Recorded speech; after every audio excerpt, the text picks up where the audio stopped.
Hi, this is Sarah Walker, and I'm here to tell about real men, not buffoons that escape to the golf course and lie and cheat on everything, but what makes a man a real man.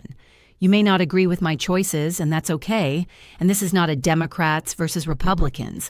It's what I think makes a real man. There will 5 of them.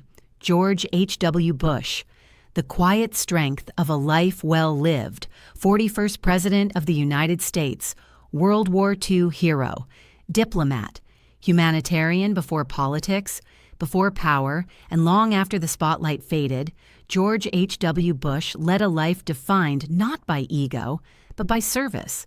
In an era increasingly obsessed with celebrity and dominance, Bush represented something rare, a man who could lead without the need to be worshipped.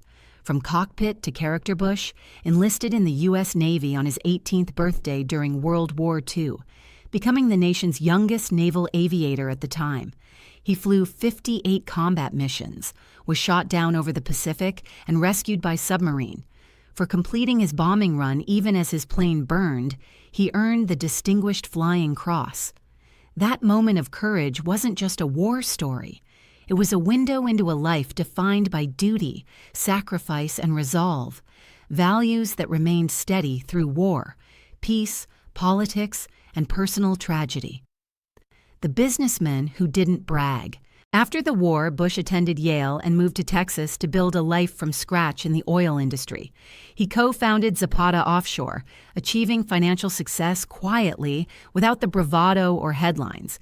His wealth wasn't flaunted. It enabled him to serve, not to posture. Service in every season, Bush's rise through public service was old school and hands-on. Congressman, United Nations ambassador, envoy to China, CIA director, vice president. He accepted each role with humility, rarely complaining, never self-promoting.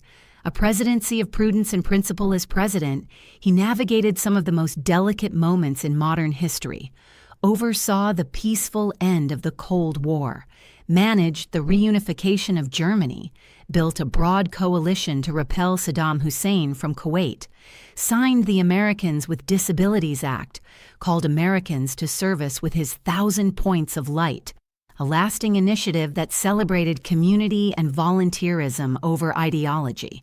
He was mocked for being careful with his words, thoughtful in his diplomacy, and unwilling to boast.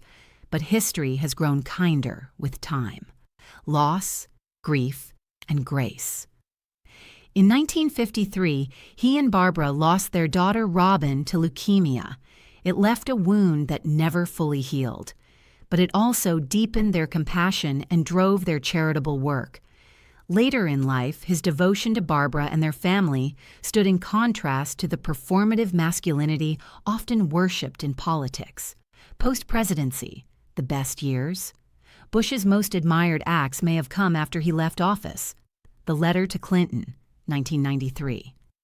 After losing re-election, Bush left a handwritten note in the Oval Office, gracious, hopeful, and supportive, a final act of statesmanship. Bipartisan humanitarianism teamed with Bill Clinton to raise over $100 million for global disaster relief. Their friendship became iconic, a reminder that decency can rise above party. A volunteer to the end, continued parachuting into his 70s and 80s, not for headlines but to honor his past and inspire others. Through the Points of Light Foundation, he kept calling Americans to serve, not a party, but each other. Legacy beyond power. He lived to see his son become president, and handled both agreement and disagreement with quiet dignity.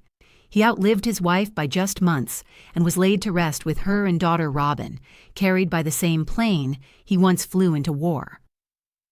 Final reflection. George H.W. Bush may not have tweeted. He didn't insult his rivals. He didn't stage rallies for applause.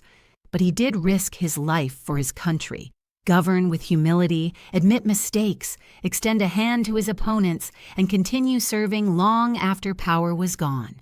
Quote, "To frame it all, any definition of a successful life must include service to others." George H.W. Bush. Thank you for watching Sarah Walker's series on Real Men. Real men don't beat their chests, they get things done. not always the party of choice, but what they accomplished was out of love for their country, not for their egos. Please hit the like and the subscribe below, it goes a long way keeping us on the air.